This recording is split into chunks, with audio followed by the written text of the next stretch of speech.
if we have a leader who has led us very nicely and he has put a very exemplary figure in front of the people, he's one of the Mahajan.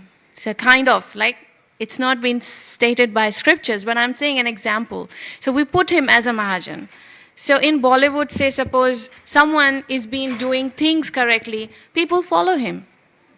In Bhagavad Gita, it is stated that whatever the leader does, the followers follow it. So we all have a leader, we all have focus point, we all have someone to follow. So when we follow that, we make that person by default a Mahajan in our own life. Like in olden days, like when I was in school, that time, we used to have fridge. And every fridge used to have a stabilizer, right? How many of you know? I have seen stabilizer with a fridge, right? Nowadays, we don't see this. But in olden days, the stabilizer, what the stabilizer used to do? It used to stabilize the current.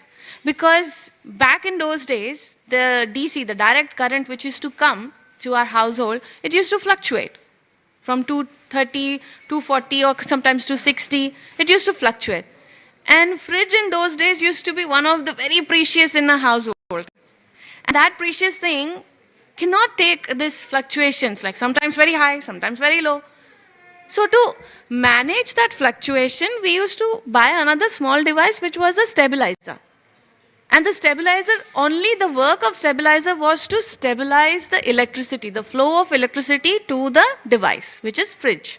So that the fridge doesn't go crook on and off. So it saves the fridge and it gives us the long-lasting fridge service. So a Mahajan is like that. A Mahajan is kind of a stabilizer who stabilizes us from his example. So when we see a Mahajan, when we learn his examples, when we see how he behaves, how he talks, how he gives his own examples through his own experience, through his own day-to-day dealings with others, we learn that because he are by default the leaders. So we follow them, and if we take the right leader, we deal the right life. If we pick the wrong leader, we deal a wrong life. It's as simple as that. So just like a rotation kind of, this mind has an extreme power. This mind, something like above our eyes here, this mind is only utilized 1%. And through that 1% of utilization, we all are doing what we are doing. 5% of this mind has been utilized by someone who is a great scientist. His name was Isaac Newton. He used only 5% of this brain. So can you imagine what power it contains? And how much we are using? We are using maybe less than 1%. And by that less than 1% of usage of that brain, that mind, we sometimes feel, wow, we are so big. We get puffed up with what we have done. Or sometimes when we don't get things, we get demoralized, we get depressed, we want to cry. So see, this up and down, this mind is constantly giving us, throwing us with lots of options. Oh, this is happening. Oh, nice prasadam. Let's go and eat this. Oh, nice smell coming out from you. Whenever you pass from KFC or McDonald's, you smell nice. That especially, I think, potato chips. That smell, it just tempts you. It just drags you. It's like illusion. It makes an illusion. Come and eat. So it's mind constantly telling us. When you see a good car, oh, I am definitely going to buy this car once in my life. Someday. When you see someone wearing a nice dress, oh, this is a nice dress. Next time when I go to India, I'm going to buy this dress. Things, sometimes it's always, constantly mind is giving you, throwing you different options to do things, not to do things, to talk, not to talk. How would you manage this constant bombarding of orders from your mind? You have to manage it. And how would you manage? By looking at someone who has managed it. By looking at people who have done these things and they have reached to the level of calling as mahajans. So Mahajan is someone who is helping us to understand that how these expertise can be applied in our life. So in Bhagavad Gita 6.5 and 6.6, it says, I won't say the shloka, I can say, but I will just say in English. This is how I have explained it to the students when I used to take school preaching.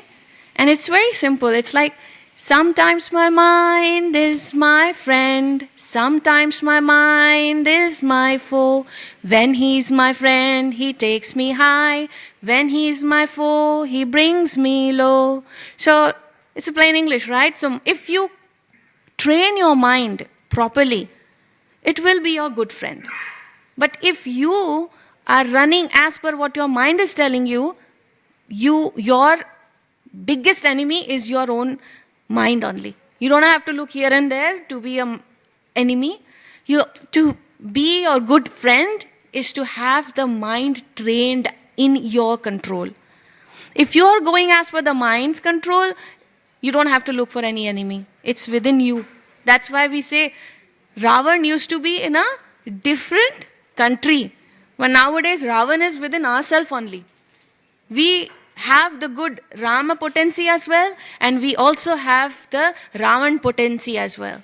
If we don't understand when to reject our mind's demand and when to listen to our mind. And how can we do that? By following mahajans.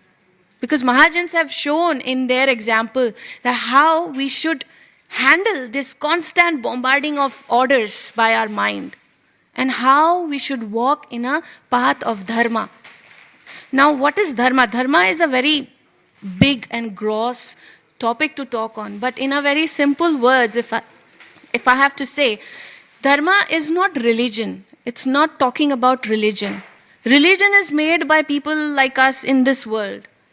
God has not made this religion. God has made dharma. Dharma means duty. As a husband, what is your duty? As a wife, what is your duty? As a student, what is your duty? As a mother, as a child. So, every aspect of our life, I myself be a woman, but I was a daughter, I was a sister, now I'm a wife, I'm a mother. So every time our role towards the life changes. And when we follow this role as per the dharma, that's where we are following dharma. So what is dharma of a mother? To take care of the child. When it's necessary, to chastise them, to punish them. And when it is necessary, when they did something good, to boost their morale, we love them, we cuddle them, we hug them. So both have to be maintained. Just because we are mother, we cannot just, we don't want to let our child feel bad, so we don't scold them. What will happen then?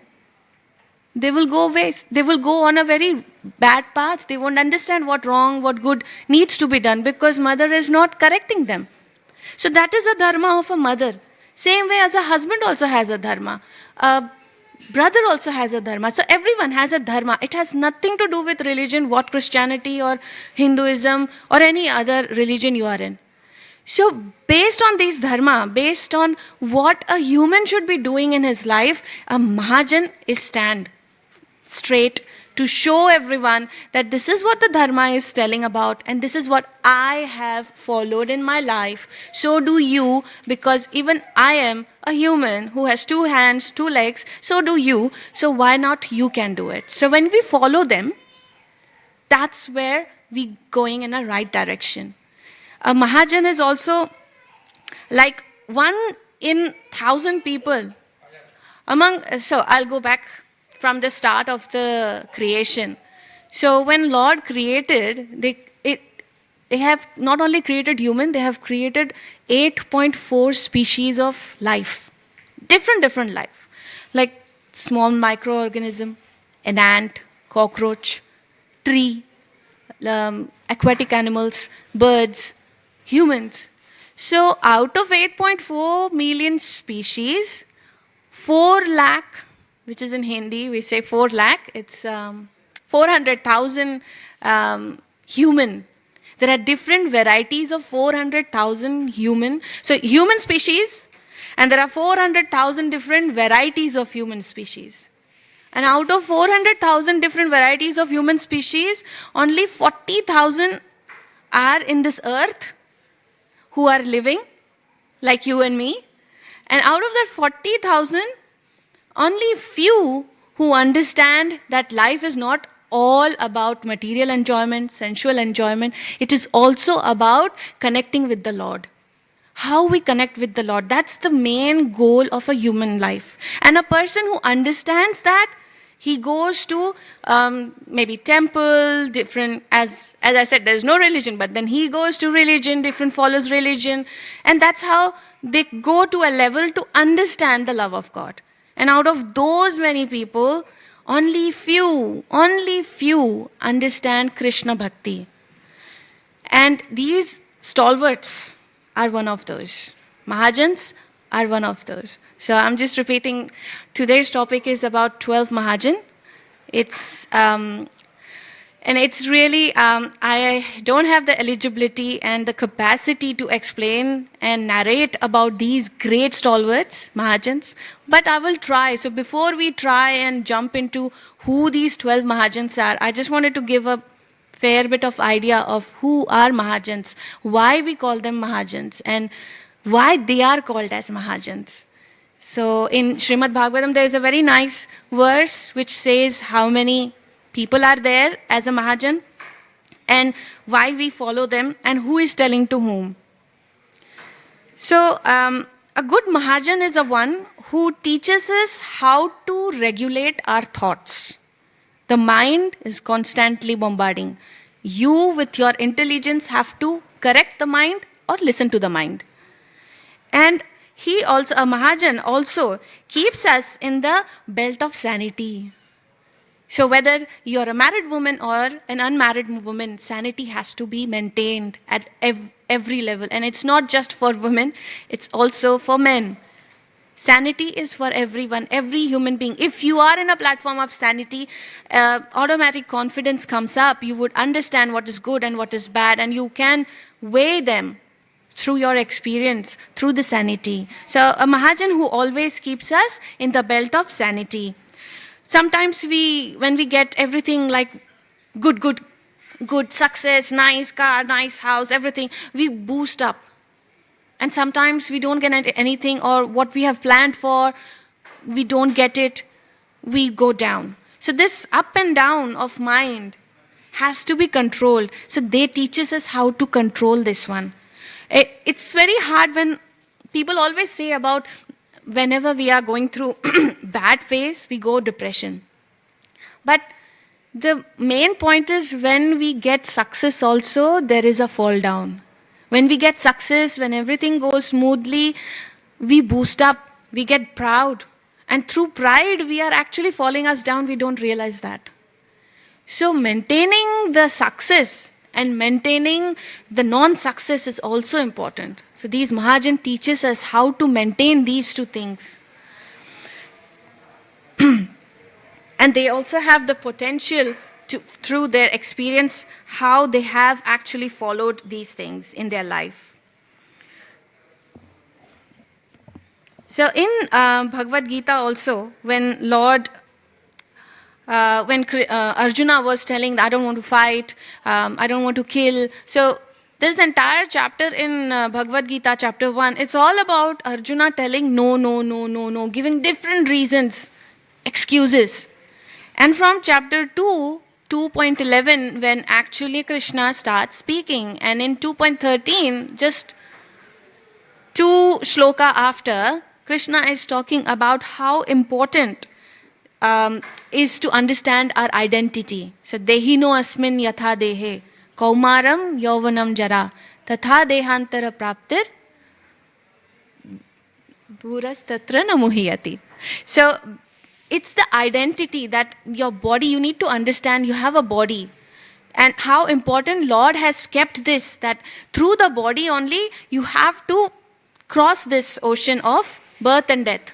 And then the next shloka, Lord is telling about how happiness and distress will come and go. It will come and go just like the winter and the summer.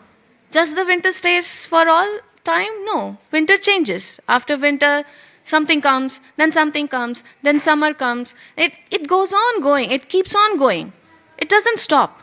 So same like that, the pain and happiness will always follow each other. If you have a good happiness, a happy life, don't worry, the pain is going to come next. If pain is there, don't feel bad, don't go morose. Happiness is on its way. So it's a circle, it's a vicious circle which keeps on going and going. So why mahajans are so important? So basically, when the knowledge, like there are 4 Vedas, there are Upanishads, there are histories, there are epics.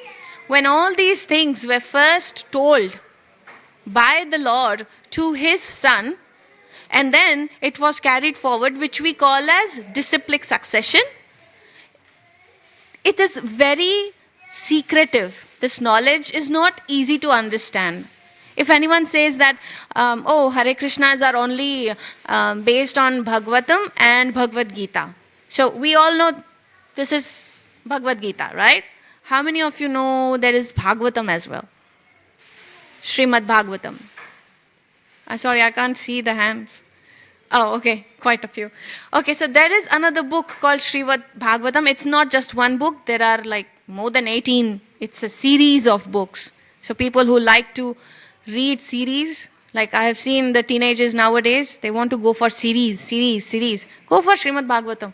And it's not philosophy. Oh, okay. So Bhagavad Gita is about a little bit of philosophy in a real life. Like Arjun was going through problems. So yeah, there is philosophy. But Bhagavatam has got nice stories. So series after series, go for it. So it's a good book. So when people say there's only 2 books, Bhagavatam and Bhagavad Gita, you guys give. What about Vedas? What about Upanishad? We also want to know Upanishad. Okay, tell me, if I know, not and me, just anyone who gives you a Bhagavatam, how much time will you take to read that Bhagavatam? How many of us has actually read the whole Bhagavatam? And even if we read the Bhagavatam, how many of us has actually understood the Bhagavatam? It's pretty hard. It's not easy for 100 years average of a human body to take these heavy philosophy and understand in our life. So there is a shortcut also in spiritual life. What's the shortcut? You follow mahajans. You follow these people who have actually experienced and applied these philosophy in their life. So if we follow them, we don't have to go through the pain of reading the whole Vedas and understanding it. What if we don't understand correctly? What if we mistake somewhere? And I have seen people getting mistaken. I have seen people telling something shlokas on that whiteboard. They are coming up with their own concoction. How come you are talking about that? There are shlokas before it. There are shlokas after it. But the whiteboard is only showing one shloka. So we don't want to go deep into it. Whatever we see through our negligible eyes, we just want to believe in it. We are very easily cheated. We get very easily cheated by others also. We don't want to know the actual truth. We don't want to go to the deep of the understanding of it. So these knowledge are in 3 categories. They are guhya. They are very secret. Why? It's open, but still it is secret. It's given. You buy it outside, $10, $20, that's with you. But still it is secret, because if you read also, you won't understand. You need a guru. You need a teacher to understand these knowledge. So it is very guhya, secret. And it is durbodham, not easy. That's why it is secret. Even if you read it, even if we read it in a group, it's not easy. We need a stalwart. We need guru to understand it. And it is vishuddha. It is very pure. It is so pure that anyone, exactly anyone can read and understand, whether how we have divided the whole society, in that the Shudra also, if he reads it in the right context of his mind, he would understand through his guru's blessing. So because of these 3 things, it's said that these knowledge are like dharma vidya, raja vidya. They are very guhyam. That's why it is very rare for a human to understand it. So a mahajan comes to that platform where he, again, understands and applies it in his life. So there are 12 mahajans in Bhagavatam. And among those 12 mahajans, I will be taking one by one, so definitely not one day. Today I will be finishing all of them. So my plan is to maybe, I'll see how far I can go. And then, so every third Sundays I get this service. So I'll continue the next Sunday, the next month. So the shloka from Srimad Bhagavatam is Swayambhuva Narado Shambho. So I'll go slowly. So there's 12. Swayambhuva Narado Shambho Kumaro Kapilo Manu Prahlado Janako Bhishmo Balir Vaiyasakhi Vayam. So first one is, I forgot.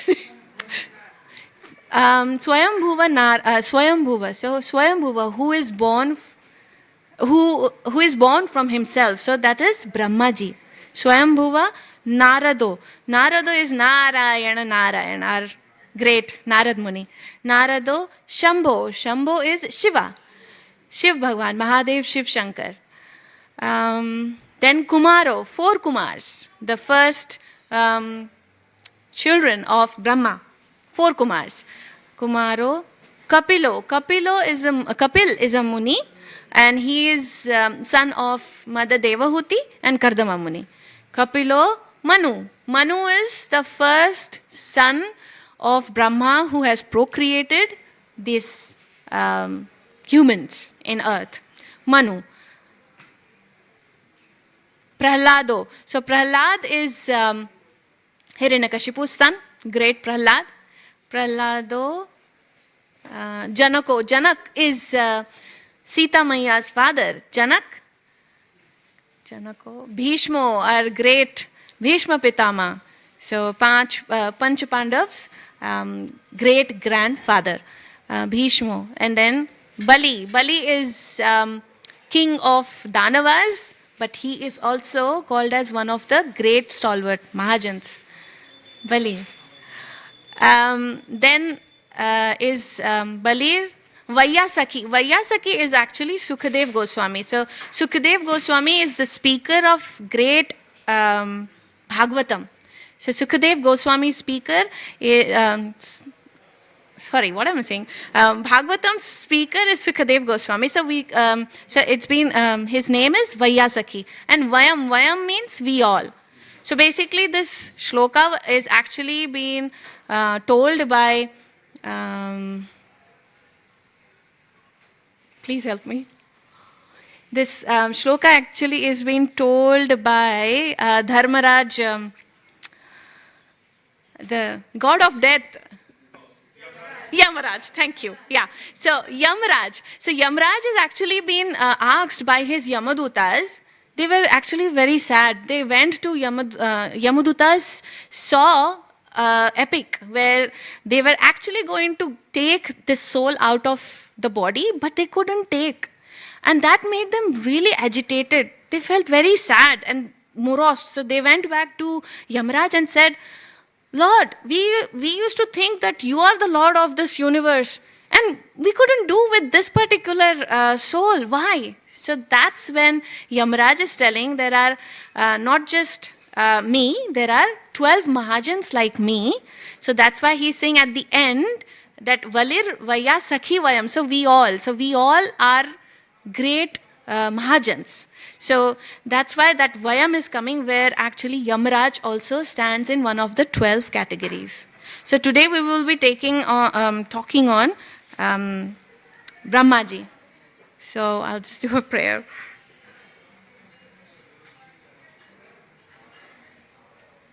Mukam karoti vachalam pangum langayate girim yatkrapatamaham vande Shri Gurum Dinatarinam Tamadavam Shri Chaitanyeshwaram. So basically Brahmaji is the first living entity in this world, and when he came, he had a couple of duties to be done. So I'm going to talk about what Brahmaji has done to this universe, what he has given, and what we can take from this particular Brahmaji's story. So the secondary creator, like the Bhagavatam, is talking about Sarga and Visarga. So basically, if you see, if a building is getting done, we say it's, mostly we say it's my house, right? I made this house. So did I really put the bricks and cement on it? No. So it's the bricklayers who came, who put the cements and all. It's the cement mixtures who came. It's the surveyor who came and checked. There are a lot of people engaged to give that place a confirmed house where I or you can go and live. Sorry, can I request everyone to come a bit forward, because there's too much crowd at the back. And there's a lot of room in between. Thank you. Thank you very much. So what Krishna is giving all these bricks and cements and things and like that. And what Brahma is doing, he's collating all these substances into one thing and making a house, like place for us to live. So basically, Brahmaji has created 8.4 million species based on the list of him. So Brahmaji has got data based on what each and every soul, every one of us has done in our life. Based on what our karma, we have been given a body. So an ant has been given a body of an ant, a human, a body of a human, a tree, a body of a tree. Like that. Based on what our karma is, our body has been given. Now, during this creation, Brahmaji has to, obviously, this universe, this material world, is called as Dukkhalayam Ashashvatam. So, Dukkhalayam means sadness, Ashashvatam means endlessly, there is no end to it. So, when Brahmaji was creating this, obviously, he had to create an illusion where this living entity would feel, oh, I'm enjoying. I'm the enjoyer. It's definitely not a place to enjoy. So Brahmaji has to create 5 kinds of covering of ignorance. So those 5 kinds were Tamishra, Andhatamishra, Tamas, Moha and Mahamoha. So based on these coverings, an individual soul thinks that he is enjoying the sensual happiness, he gets into it, he's thinking he's the one who is enjoying it. So the Tamishra is the first covering. The Tamishra means when we forget our own constitutional position. So what is our constitutional position? Is to be with the Lord, in Lord's place. Well, where are we? We are in earth and we are thinking we are enjoying. If today we are not enjoying, tomorrow definitely we will enjoy. Something like this. It's always constantly going in our mind and we want to enjoy. Sensual gratification. All these things are happening. And what we are doing? We are actually forgetting our eternal positions. And because we are forgetting that, we are able to enjoy it. So the first one is Tamishra. Jivera Swarupe Hoy Krishna Nitya Das. It's like we should be following that, but we are not following it. Why? Because of this Tamishra. Then comes the Andha Tamishra, which is considering death is the only end. Because we think we are going to die, we want to enjoy now only. Jo karna hai abhi kar lo, kal kisne dekha hai. We think that way and we do it whatever way we can do it. Beg, borrow, steal. Just do it. Why? Because we are going to end. We are going to die one day. So, kal kisne dekha hai? We don't know. So, let's enjoy. Sense gratification to the topmost. Then comes the tamas, which is ignorance. Tamas is a word which shows darkness also. So, it's like, just imagine all of a sudden you're sitting here, the light goes off. You don't see the person next to you. It's like ignorance. That's a part of ignorance because we don't know what's around us is ignorance. So ignorance about the spiritual soul, that this body has a soul. This body is not the whole and soul. This body is not the end result. This body is not the first result. But this body is just a part of this journey of the soul. We forget that. That is tamas. Due to tamas, we forget that and we keep on doing, gratifying our body based on body relationships, everything. Then comes moha. Moha is false attachment. So, attachment to, obviously, to your family, to your relationship. We go a little bit higher. Attachment to the society, attachment to country. So people work for country, Deshbhakt, like my country, I'm going to do this for my country. This is also a moha. This is where you're going like me, my, our. So you're in that circle of self, where not just you and your family, now you're thinking you and your country. So because your country is going through something, you're fighting with other country. And that other country fighting with other country. There is still that moha there. And then the last one is, which is mahamoha, which is like really, really mad after the material enjoyment. And when we come under this status, we do adham. We do things which are really, when we recall them, we wouldn't think that we have done it. Why? Because of sensually pleasure. We want to, in every aspect, we want to enjoy the material aspects of our life. That's why we do anything. And we are ready to do anything for that. So basically, if mahamoha has to be compared by a well. In Hindi, we say Koopamenduk. Koopamenduk means a frog who is in the well. And for the frog, that well is in itself in his own world. And that's enough. He doesn't want to know any world outside that well. And he wants to just enjoy in that well. And not only he wants to enjoy, he tells others also to enjoy in that well.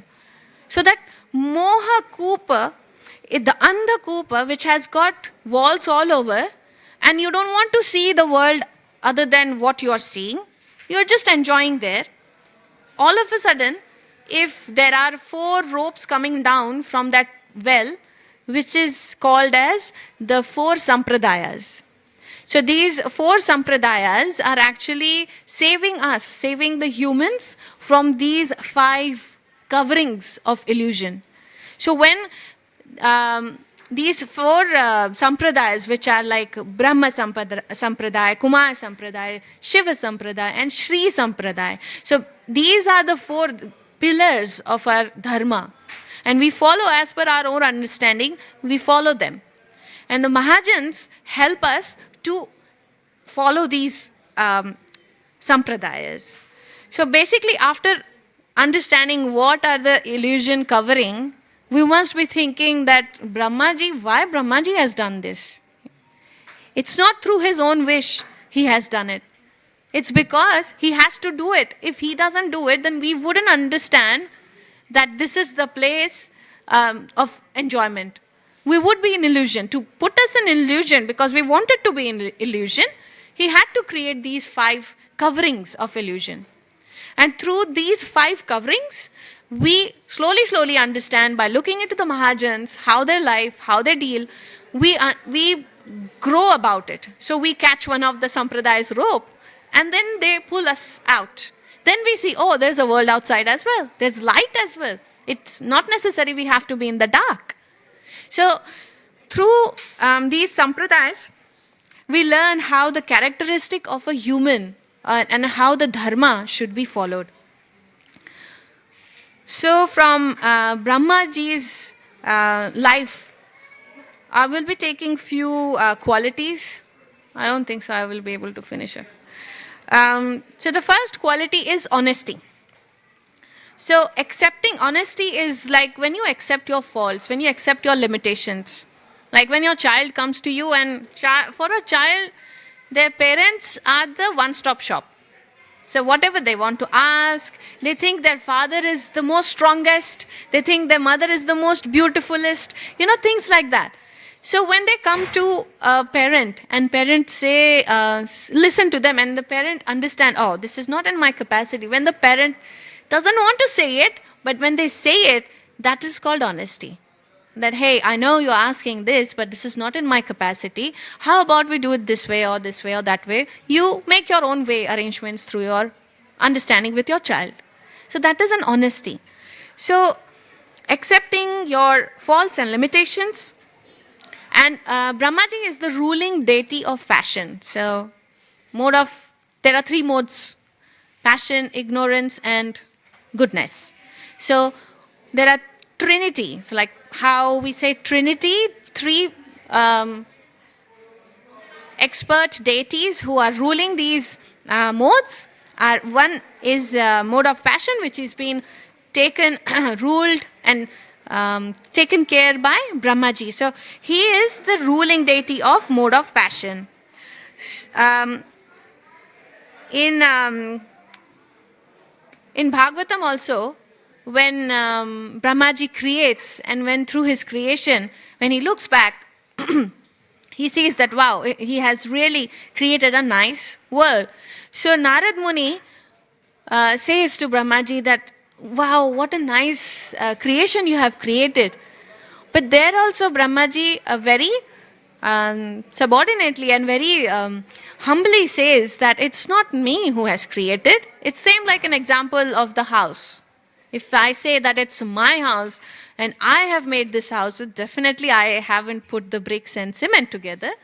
I have given this task to someone else. So Brahmaji is accepting that yes, I agree, it's a nice created illusory world, but it has come from someone who has supplied these things to me. So even in Bhakti Vinoda Thakur, when he says, he's one of the acharyas of ISKCON, and he has written lots of books on understanding this bhakti, prema bhakti. And after all, writing all these books, he still thinks that he has done nothing. He still writes a song that Mama Nivedana Suno, that I am such an insignificant soul that whatever I have done is all insignificant. But all the books on how to understand the love of God is being written by Bhakti Vinoda Thakur, and his ways of the poetry is so nice, so exalted ones, but still he thinks that he has done nothing.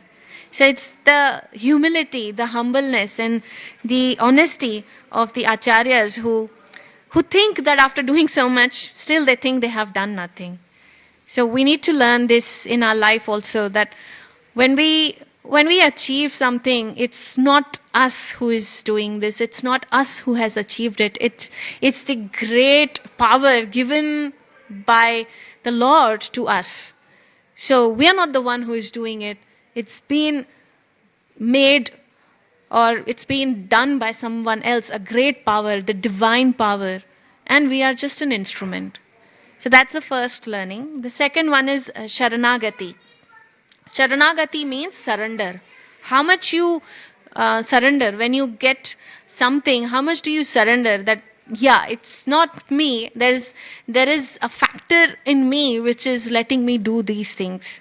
So that's Sharanagati, which is in our shlokas, in Bhagavatam, also in Bhagavad Gita, we have seen this, how to understand the surrender, total surrender of our actions. When there is a pain, we don't think that it's due to us or due to her or due to him. We see that there is a reason behind that pain, which every pain gives us an opportunity to learn. So we learn through that pain. If a pain is given to us, there has to be a reason behind us. And when we are not able to deal with that pain, we just surrender it to the Lord. We just say, it's your thing, it's your wish, you are making us do it, so you take care of it. So total surrender, total Sharanagati, that I am not capable of doing it, please help me to do these things. Meditating always on the transcendental form of the Lord. That's what Lord Brahmaji has always been doing, still doing it. Then number 3 is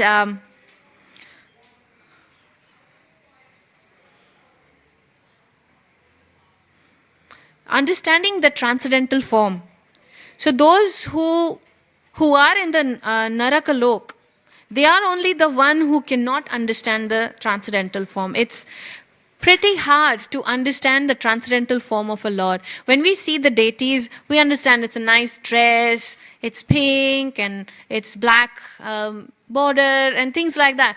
But then there is a form behind it which is very hard for us to understand it, which is very hard for us to absorb it. But it's a constant practice. We learn it through our practice. And when Lord Brahmaji has actually shown it through his examples, that every time whenever anything used to happen, he used to always meditate on a transcendental form of the Lord. Then comes his determination, like how determined he was in his sadhana. So when starting of the creation, when through Lord Vishnu's navel, the stem comes up, sprouts into a lotus. From the lotus, Brahma comes, and Brahma couldn't see anything. It's like pitch black, dark around him. So he couldn't see a single thing. Forget about soul, thing. Couldn't see anything. So he started searching for it. He went up, he went down, but he couldn't see anything. So but he was determined that I have to find the source of this stem, which is coming to me. So all of a sudden, when he settled down, finding up and down, he couldn't find. He settled down. He heard tap, tap, like as if the water is dripping from tap. How it makes a sound? Tap, tap. So it's actually Brahmaji took it as tap, ta and pa. If we hear this, we will be calling plumbers. So Brahmaji took tap as a tapasya. Tapasya means austerity. So he went on austerity for long, long years. And through his determination, he could able to understand where the source is. This is another example, a small one. How many of you know the story of Sparrow taking up the challenge when the sparrow loses his eggs and he comes to know that ocean has taken the eggs? How many of you know the story? Not much, yeah. So the story is like a sparrow, little sparrow whose nest was next to the ocean, and the ocean through his waves takes the whole nest through, and the nest had small eggs in it, so he takes the eggs also into it. So when the sparrow comes to know that it's the ocean who has taken my eggs, so he goes to ocean and asks the ocean, "Can you give me my eggs back?" Ocean is like, "Come on, your eggs are insignificant, small thing. I've been taking so many other things. How can I find your eggs in my... No, I can't give." Then he said, "Okay, I am warning you, if you don't give me my eggs, I'm going to dry you up." It's a small sparrow. It's a big ocean. How is it possible? He said, "Okay, you do whatever you want to do." Then he started with a small attempt. This small beak he has. Small beak, he used to take one drop of water and he used to throw it outside.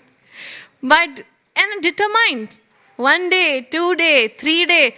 So slowly the word of mouth, the biggest and strongest marketing material is word of mouth. It went out to the king of birds. Who is the king of birds? Garuda. So it goes to Garuda. Garuda is saying, "Oh, this little bird has taken such a big promise and he's so determined. I'll go and help." So wow, now Garuda comes. He is bigger than the earth also. So he comes and he says, "What's the matter to ocean? Why don't you just give the eggs back?" And when this big Garuda comes and asks this question to the ocean, ocean says, "Okay, fine, I'll give the eggs back." So he looks for the eggs and he gives the eggs back. This is something impossible. We can't think of it. But it's the determination of that small sparrow which made it possible. So in our life also, if things which we know it's correct and it should be done, but through the challenges, through the circumstances and through the place we are in, we think we can't do it. And when we think we can't do it, we give up our determination. And that's where we should always look at this small sparrow story, that how determination makes things happen, and somehow or the other things come up and they fall under the right place. So Brahmaji also, through his determination, he was able to find the cause of his birth, and he was able to find the duty what he needs to do. That was number 4. And number 5 is the pridelessness. Lord, he is like the first jiva of this universe. How much pride he should have? How much? He has created the entire universe. Just imagine the amount of pride he should have. What we do nothing, but we get pride automatically. It's by default. It just comes in us. And we see someone who has not achieved what we have achieved, this is someone, he's not capable of talking to me. We misbehave with that person. We disregard, we disrespect the person. Pride. Through pride only. And this is what Brahma is also telling us, that how we should keep in one ourselves and not get this pride overcome us. So even in ISKCON, our Acharya says the pride is one which destroys our bhakti, which destroys our love, and the level of love to the Lord, wherever we have come up to, it destroys. In a fraction of a second, it comes down. The pride is so dangerous thing. So I think I should just stop it here. Maybe in my next class I'll take the rest too. But I don't want to rush it, because it's a very gross topic to understand on. And if you want to hear it, then please do come next third Sunday. We'll continue this one. Anyone has any question or anything to share, please feel free. Because at 7 o'clock we will be having Aarti, and followed by Prasadam. So, any questions? No questions? Okay, thank you so much for listening, and thank you so much for sitting here very nicely, respectfully. Thank you. Srimad Bhagavatam Mahapuran ki jai. Hare Krishna.